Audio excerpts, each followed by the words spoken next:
Le 21 novembre 2017, Emmanuel Attias crée l'événement avec sa page Facebook PCJ, Patrimoine, Culture, Judaïsme. Emmanuel Attias est historien et linguiste. Il a parcouru ces dernières années des milliers de kilomètres à travers l'Europe, le Moyen-Orient et l'Afrique du Nord pour retrouver les dernières communautés juives et photographier leur patrimoine. Chers auditeurs, bonjour.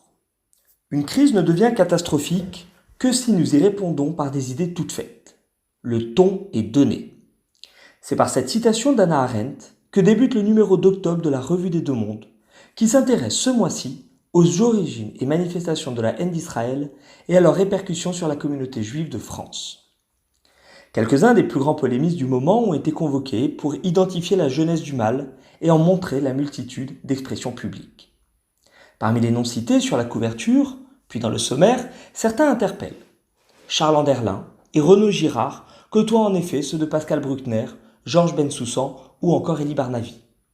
Ni pro, ni anti-israélien, le média se veut clair sur l'orientation de son numéro.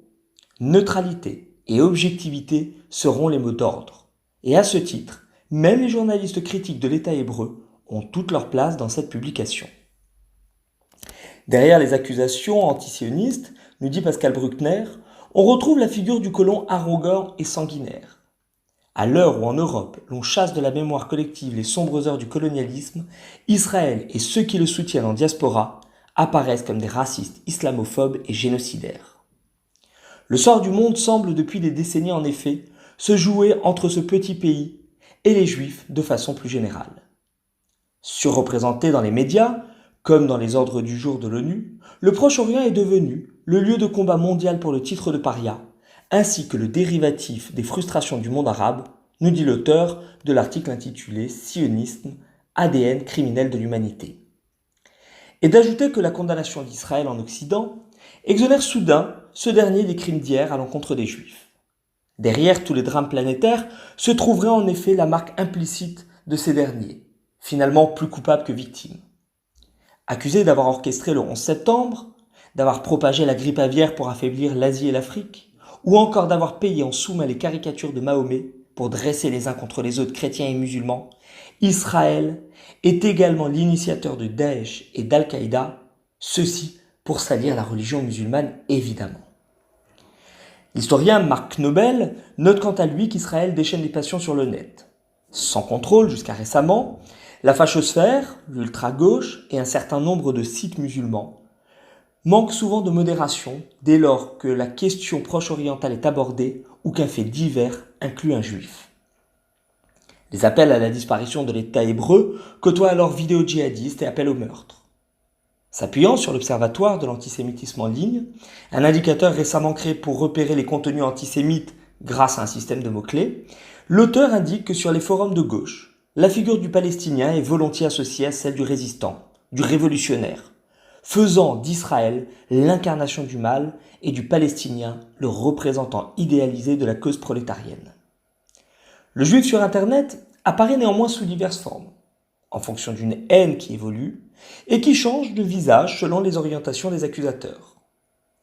Peuple élu, tantôt raciste, tantôt déicide, obnubilé par la réussite, qui se gargarise de son élection divine, mais qui, in fine, se veut toujours élitiste, menteur et volontiers sanguinaire.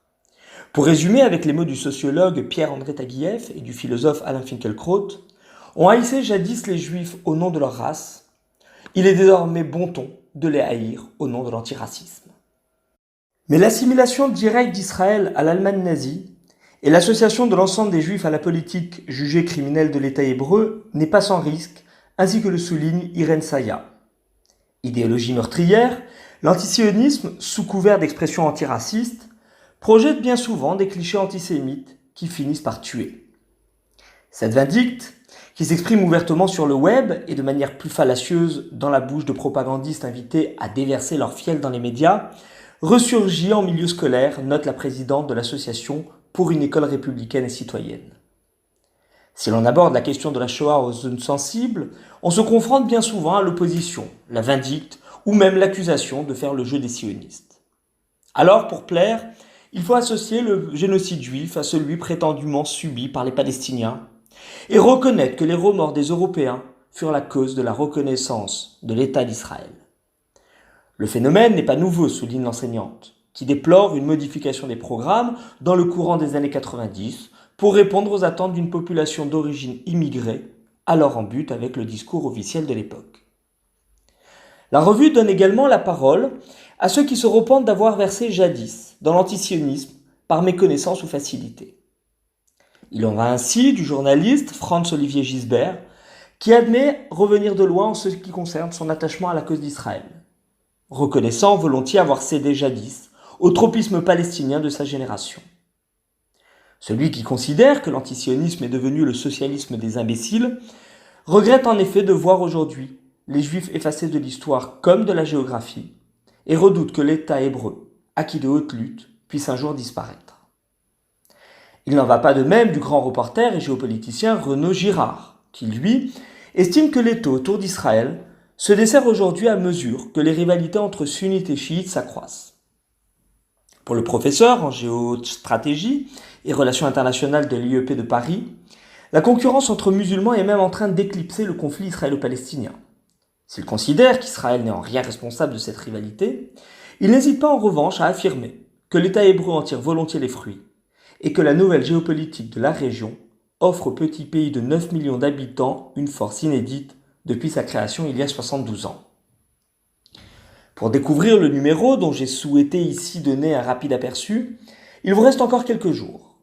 Vous y trouverez également un brillant article du chercheur en sciences sociales Jacques Tarnero, qui tente de décrypter les étranges relations nouées entre le Quai d'Orsay et Israël, ou encore un stupéfiant diagnostic médical réalisé par le professeur d'université en psychopathologie Gad Volkovitch, pour qui l'obsession antisémite et son pendant antisioniste forment ensemble une véritable religion intégriste. Pour retrouver le podcast de cette chronique, ainsi que les références des différents articles qui s'y trouvent cités, je vous encourage à consulter ma chaîne YouTube Emmanuel Attias. N'hésitez pas à m'y laisser vos commentaires et questions. Nous nous retrouverons, si tout va bien, la semaine prochaine pour un nouveau thème. D'ici là, très bonne semaine. Le 21 novembre 2017, Emmanuel Attias crée l'événement avec sa page Facebook PCJ, Patrimoine, Culture, Judaïsme. Emmanuel Attias est historien et linguiste. Il a parcouru ces dernières années des milliers de kilomètres à travers l'Europe, le Moyen-Orient et l'Afrique du Nord pour retrouver les dernières communautés juives et photographier leurs bâtiments.